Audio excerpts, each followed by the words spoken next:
بسم اللہ الرحمن الرحیم۔ دل کا نور قرآن کریم ہے، ٹھیک ہے، دل کی روشنی قرآن کریم ہے، دل کی حیات قرآن کریم ہے، دل کی خوشی قرآن کریم ہے، ٹھیک ہے نا۔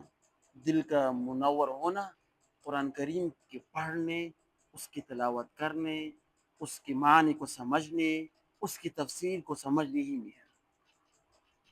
آپ یہ تجربہ کر کے دیکھیں، جب بھی آپ کا دل خفا ہو، جب بھی آپ کا دل خفا ہو، چاہے آپ عمر کی جس حصے میں ہو، آپ قرآن کریم کے لیے بیٹھ جائیں، 1 گھنٹہ تلاوت کریں، پھر اپنے دل کو دیکھیں، دل ایسا مسرور، ایسا خوش ہوگا کہ آپ اس کو تصور بھی نہیں کر سکتے۔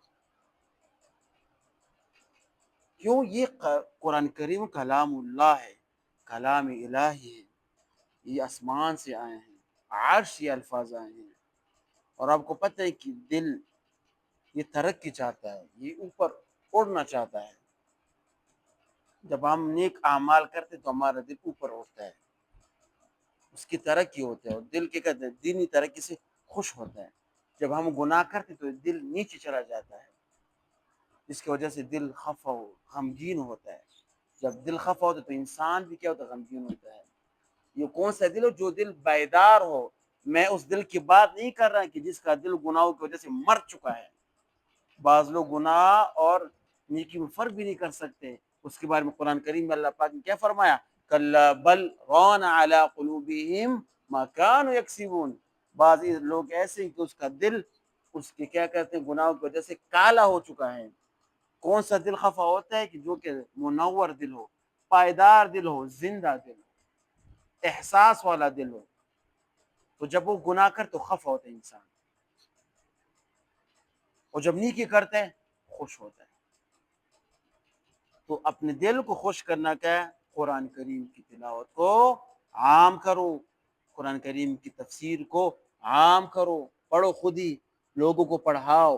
خیرکم من تعلم القرآن، یہ پڑھنا ہے، وعلمہ، لوگوں کو دکھانا ہے۔ اللہ کے نیک بندے بن جاؤ، اللہ تعالیٰ کے خاص بندے کیا ہوگے؟ آپ قرآن کریم کی تلاوت سے بنو گے۔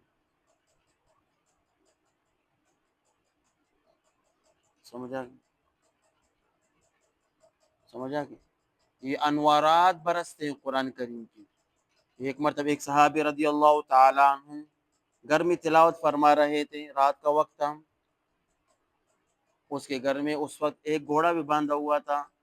جب بھی وہ تلاوت فرما رہے تھے تو گھوڑا کیا کرتے ہیں؟ ہاں، ایک دم سے کیا ہو گیا؟ کانپ رہا، اٹھ گیا، حرکت میں آ گیا۔ جب تلاوت بس کی تو پھر وہ بھی خاموش ہو گیا۔ پھر جب اس نے تلاوت شروع کی تو گھوڑا پھر ہانکنے لگا۔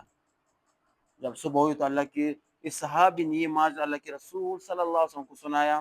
اللہ کے رسول صلی اللہ علیہ وسلم نے فرمایا کہ جب آپ تلاوت کر رہے تھے تو آسمان سے فرشتے نیچے آپ کے گھر میں اتر رہے تھے، کہ جس کو دیکھ کر گھوڑا ہنہنا رہا تھا۔ اللہ کی قسم، اگر آپ تلاوت کو جاری رکھتے تو صبح کو تمام لوگ یہ فرشتے دیکھ لیتے۔ فرشتے اترتے ہیں آپ کی تلاوت سے، گھروں میں کیا نور اور برکت عطا فرماتے ہیں۔ تو خلاصہ کلام کیا ہے؟ قرآن کریم کی تلاوت عام کرو، یہ دل کا نور ہے۔